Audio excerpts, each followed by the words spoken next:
Illinois Stories is brought to you by the Corporation for Public Broadcasting and by the support of viewers like you. Thank you.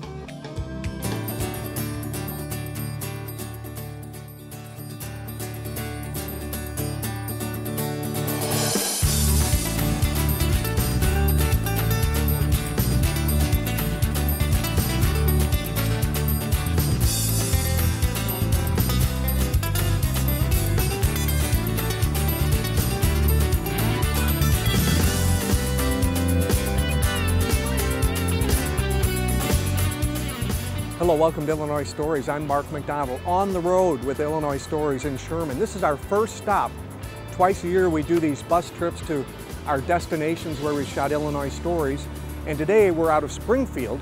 We've left our Chatham location, our station location. Our first stop here is Sherman at the Flag Farmstead Bed and Breakfast. And from here we'll be going up to Lincoln, to the Lincoln Heritage Museum, on to Elkhart, into Springfield, and then back to the station. So enjoy the trip.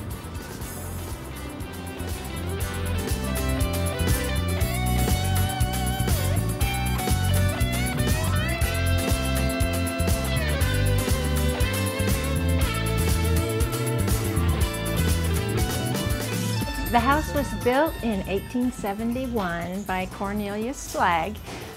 He owned 300 plus acres of farm ground that was in back of the house. He was also owned sawmills and sold railroad ties to the railroad as it was coming in. So also helped plat the town of Sherman. So, and his dad platted the town of Williamsville, which is just north of us. So I don't know if you're familiar with that little town or not, but anyway. So we've heard a story, though, that he bought the house with gambling money because he was a gambler. And I don't know if any of you have ever heard of the game of Pharaoh, but that's what he played. So I don't know, have you heard of it? I've heard of it. I had never heard of it before, so. Okay, well, this is the parlor. It was kind of typical for a house like this, and it's Italianate farmhouse. I don't know if Doug told you that or not, but it was pretty typical for it to have two front parlors. This was probably the formal parlor because it's got the marble fireplace. So this is where they had friends in when they entertained, and then the other parlor was more family. So. But that's pretty typical to and the floors that you see have been refinished, but they're the original floors and they're soft pine, heart of pine. So, okay, like I say, this is where we have breakfast. Was the woodwork always white? I mean, probably not, but we don't. This is the way it was. We didn't paint it. So, and I'm not sure what kind of wood it is, and I've thought about refinishing that door in the front, but I haven't quite got into that yet. It's a lot of woodwork, and it's fancy woodwork, so it would take quite a while. So, and they've got the transepts up there, so for ventilation. And the kitchen, of course, is we haven't done anything to the kitchen. It was like this, but it's been remodeled, and of course, there was probably a cook stove there. The Lees did put that brick work there in when they lived here, so. Was there ever a summer kitchen? There was a smokehouse off the back. Okay. And I think they cooked in the basement because there's a large fireplace in the basement with a hook, you know, like you would, I don't know if they washed clothes down there or what they did, but there was a smokehouse attached to the back. Pat, not everybody on the bus today has the experience that you had with the Flag Farmstead. You came up to me after you toured the house and said, I grew up in this house. Yes, yes I did. Interesting. What's it like going through the house after you've been gone all those years? It's good memories. It's a beautiful home. We loved living here. We did a lot of work on it too. I mean, when I was 9 and we moved here, we were the first family that lived here that were not Flags. Is that right? And I remember soaking through 3 layers of wallpaper, you know, sure. Taking off 3 layers of wallpaper to repaper it, and sanding floors. We ran a floor sander and all, but it's good memories. Yeah, yeah, that is hard work. How did it feel walking through the house after all those years? Did you notice everything? No, not everything. I haven't done mine yet. I'm on the 3rd tour. Oh, you haven't gone through the No, house I yet? Oh, haven't. okay. But you're looking at the outside of the house, and you kind of look at the paint, and you look at they've Yes. rejuvenated it, but they've kept that very old flavor, haven't they? Yes, they have. Yeah, yeah. Yes. So you're looking forward to your house tour. I am. I'm looking Okay. forward to it. I was telling somebody on the bus about the hired man area in the back. And I remember my mom hiding Christmas presents back there. And my sister climbed out of one window in the bedroom to get onto the roof and try to peek in there and see what she was getting for Christmas. Well, enjoy your short stay here, Pat. I will. Okay, thank you. Thank you. We really don't get groups necessarily. We did, I guess the best example is the sesquicentennial for the village of Sherman. We had about 500 people through the house in 3 days or whatever. And I told this story to all of them. So when I got done, I went in and had a glass of wine and collapsed. But anyway, I love it. I would do it every day if I could. Doug, one of the things that you pointed out to this group of interesting observers here today was the fact that when they built this house, this flag farmstead, they really built it to stay, because it's unusual to have a house that has an outside brick walls and interior brick walls, right? Right, So, I right. mean, they really built it. Right, and the other night, one of our guests said, well, you know, we had a tornado warning. He said, where do we go in a tornado? And I said, well, you can stay where you're at, because there was a not going tornado anywhere. through here in the 1940s, and it took the frame smokehouse off the back of the house, and it damaged the little mechanics building, and so they took those two structures down. And I think it lifted the roof maybe a little bit, but that was The it. bricks stayed right The where they bricks were, are huh? right where they're at. And you've got a project going up here, and you're almost finished with it on the windows. What's that project? Oh, when we bought the house, it had triple track windows on it, and when they put the triple tracks on, they took the original arch in the windows and put a wood filler in there, and it was a little deal, but it bothered me, so I had wooden storm windows made for the house. Custom made for the house. With arch tops, Yeah. and I made them so that I could swap the screen and glass out of the bottom, so I'm not 30 feet in the air doing that at my age. And you're just about, you're on your last window. Last two windows, yeah. Terrific. Yeah. Hey, well, thanks for hosting this. Oh, our pleasure always. Come back anytime. All right. Yeah. Thank you. Yeah, love it.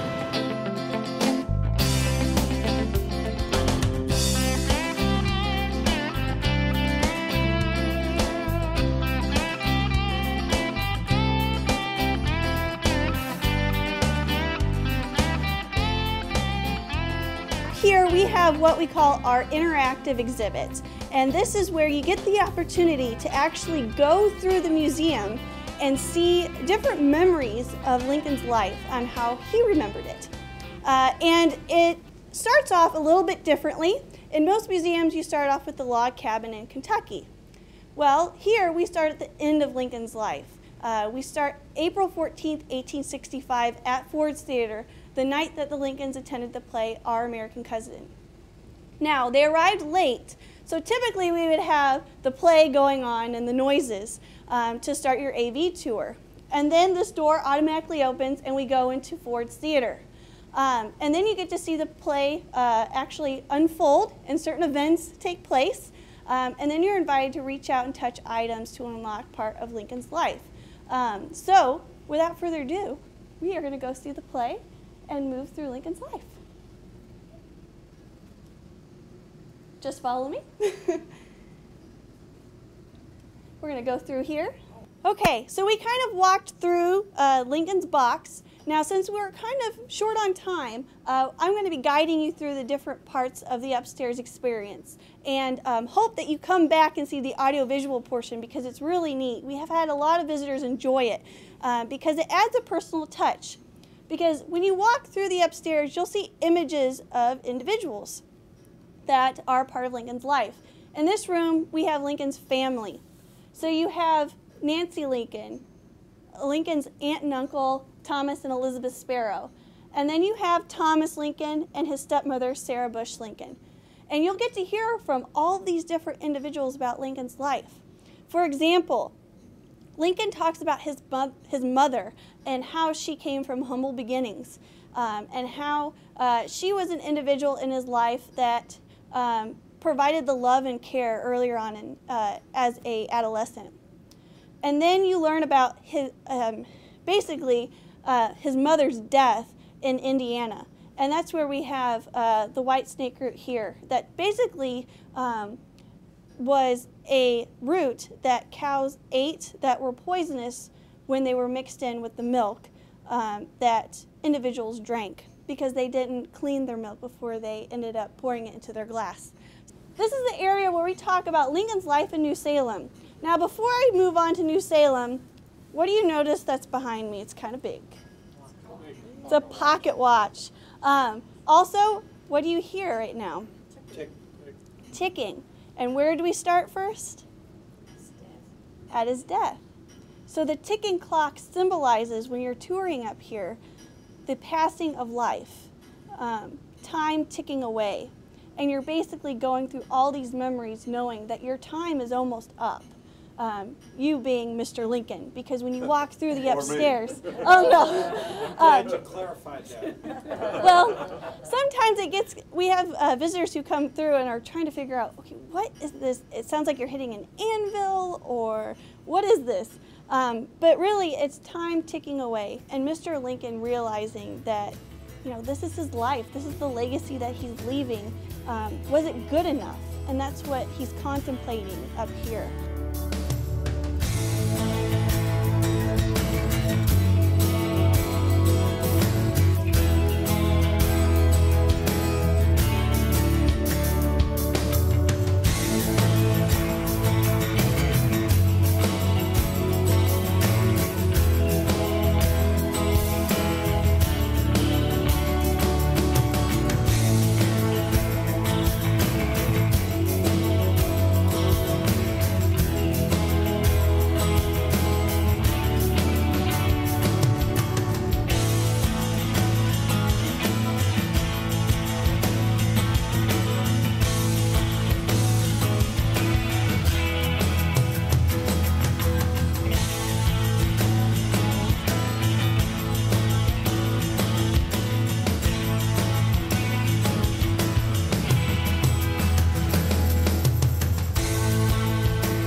We had a slight change of plans because of the weather. We made it to Elkhart Hill okay, but Crowhurst Mansion, which was our destination, the oldest home in Logan County, our bus couldn't get to it because the ground was so saturated and everything was so muddy. So the backup plan was to go here to Elkhart Cemetery to St. John the Baptist Chapel, the only sanctioned Episcopal chapel in private hands. I'm delighted to have you here at the St. John the Baptist Chapel, which is actually in the Episcopal Diocese and is overseen by Trinity in Lincoln.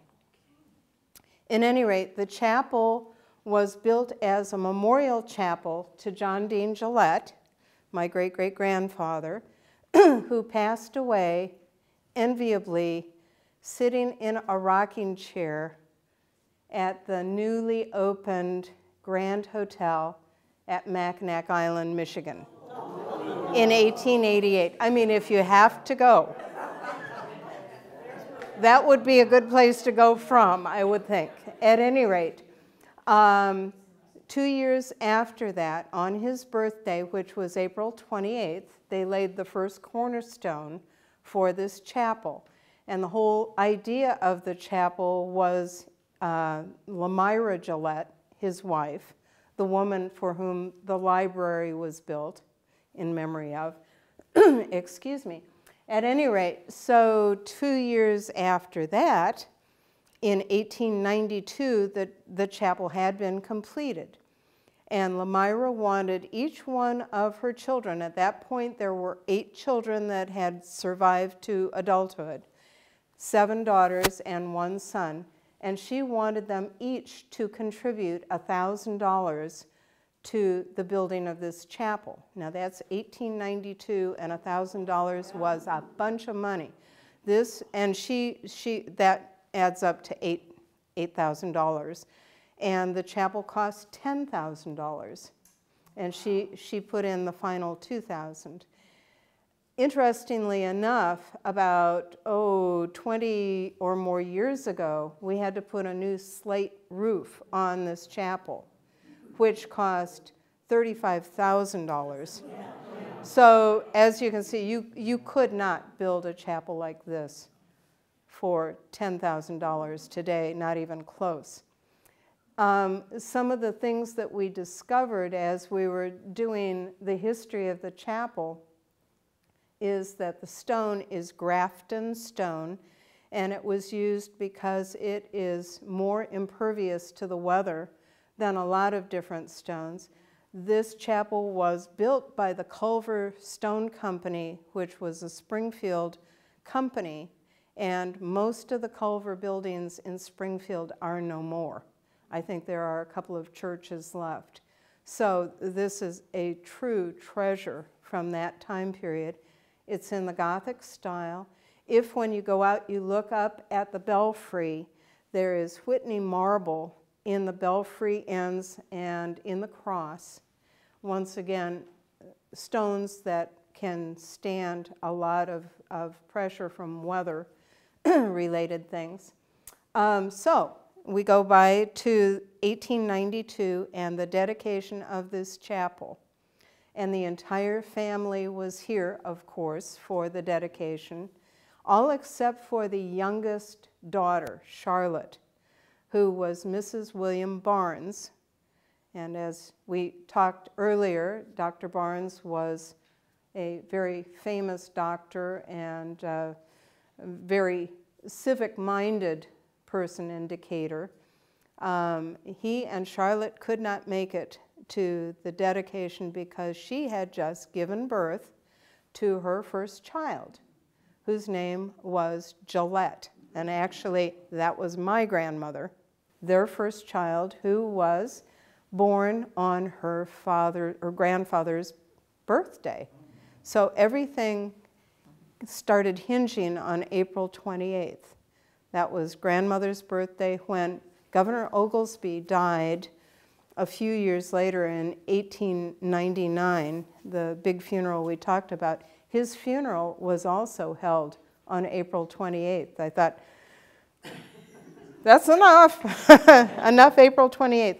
Very quickly, I will point out, and I think you can, especially with the help of the light, you can probably make out some of the names.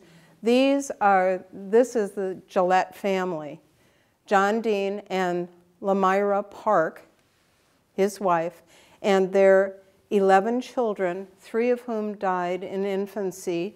Susan died in infancy, Eliphaz died in infancy, and so did Ada. And there are 3 windows, the small windows in the front, that are dedicated to each one of the children. The rest of them had very interesting lives and lived good, long, healthy ones, except for John. Emma, as we said, first married Hiram Keyes and then married Governor Oglesby. Hiram was killed in a horse farming accident. So life as Mrs. Governor and also U.S. Senator and a variety of things would have been quite a life. Grace married David Littler, who was in the Illinois legislature. Nina Lamira never married. And these gals, these women in the Gillette family that never married because they didn't have to.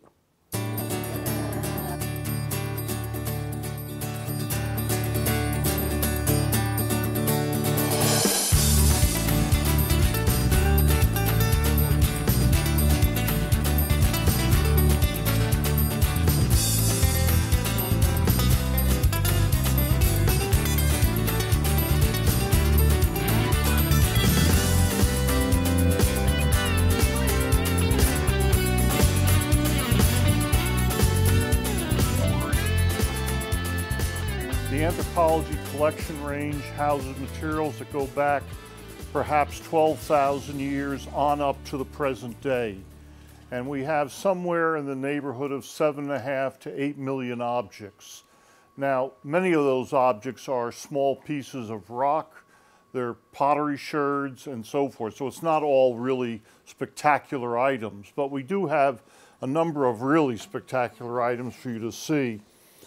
The first one that I'm showing you, if you can see that well enough, are blades from the so-called Mackinac cache.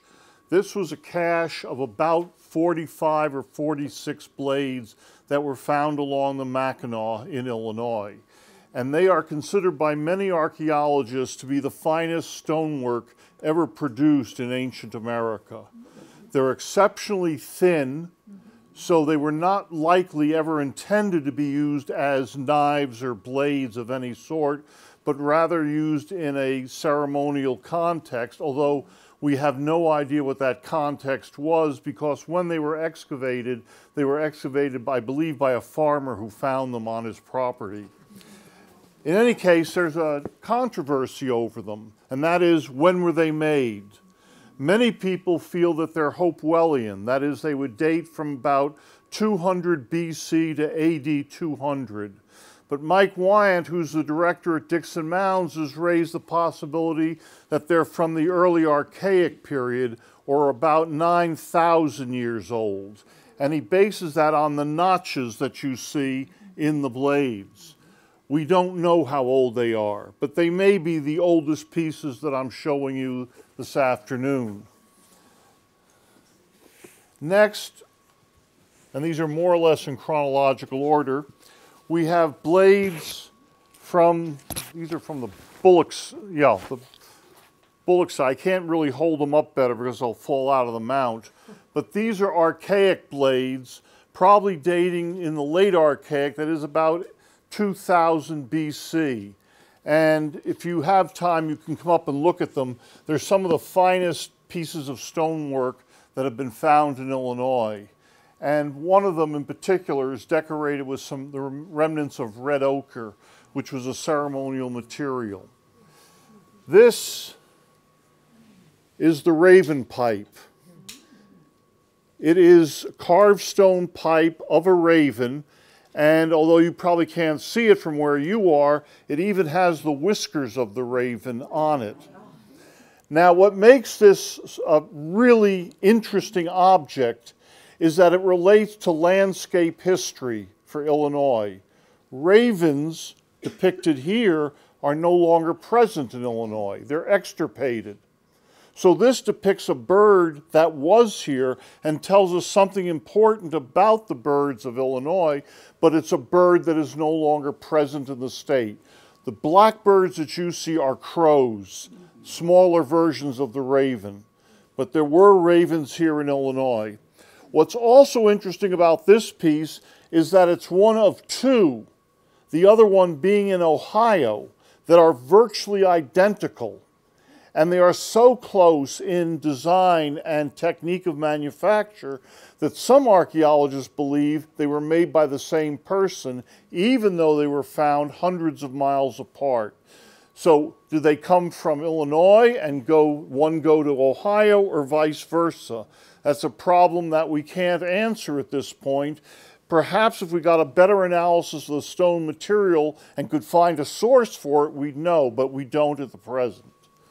For the last 60 years or so, our main research focus has been paleontology, in particularly vertebrate paleontology. We have two paleontologists here. Both of us specialize in the Quaternary period, so the Ice Age. And so if you look behind you, you'll see a lot of big bones. Over here, we've got a nice big rack and skull of extinct stag moose. This is one of the best preserved of these in North America. This is a replica. We have another replica downtown in the main museum. But the landowner decided to keep that one. That one comes from southern Indiana, and we have copies. The Indiana State Museum has copies. But then also, if you look behind you over here, there's a lot of big bones on these shelves. These are mastodons and mammoths and ground sloths and other Ice Age megafauna from a series of sites in Missouri and throughout Illinois. There's one in particular, the first two ranges back here, those first two shelving units are entirely from one site called Boney Springs, and this is the largest single accumulation of mastodon bones in North America at the moment. Where was that located? That is, all this was excavated under a contract with the Corps of Engineers when they were building Harry S. Truman Lake. Oh, wow. So this is, and so we've got 31 mastodons from that particular site, including the largest one on record, which if you've been to our exhibits downtown, the mount that we have down there is cast off of that large mastodon. So that's a very large mastodon. For the last couple of years, I mean, we continue to do research on Ice Age animals. In fact, we've had a big project in the last couple of years where we're trying to chase down the extinction of these guys. We have a National Science Foundation funded project right now to look at collections and museums from throughout the Midwest. Most of my summer's been spent looking not only at our own collections, but at other people's collections, basically inventorying mammoth and mastodon bones from throughout the Midwest, from everything from the Boone County Historical Society to the Field Museum to the Indiana State Museum. We've been there. What you're seeing before you here are bones from archaeological sites. And these are actually from our excavations up near Dixon Mounds at a site called the Morton site. And it dates to about 1200 AD, and it's Mississippian and Oneota. Mississippian is the same time period as Cahokia. Have any of you been to the Cahokia site near St. Louis? Sure. So this site, it overlaps with that in time and with the following period when a group called the Oneota come in, but at this site, they're there at the same time and they're living together. So it's really an interesting site for looking at social interaction in prehistory. But we literally find bones. The assemblage looks like this, can be quite broken up, and we sort through there and identify the bones.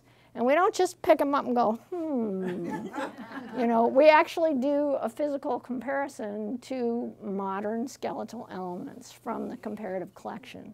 So we have birds back here, fish, all the species we normally get, amphibians, reptiles, mammals, and we make those comparisons. And you can see here we also get freshwater mussels. But laid out here on the table, there's a bone from a paddlefish that came from the Morton site. We have elk, lots of deer, passenger pigeon. That's actually from a Fort Weotenon, so that's a historic. But we have passenger pigeon bones from Modoc Rock Shelter in Randolph County that are 8,000 years old. So we wrapped up our 8th annual On the Road with Illinois Stories bus trip, dodging raindrops all day long here at the Research and Collection Center of the Illinois State Museum. We'll see you next time on the Road with Illinois Stories.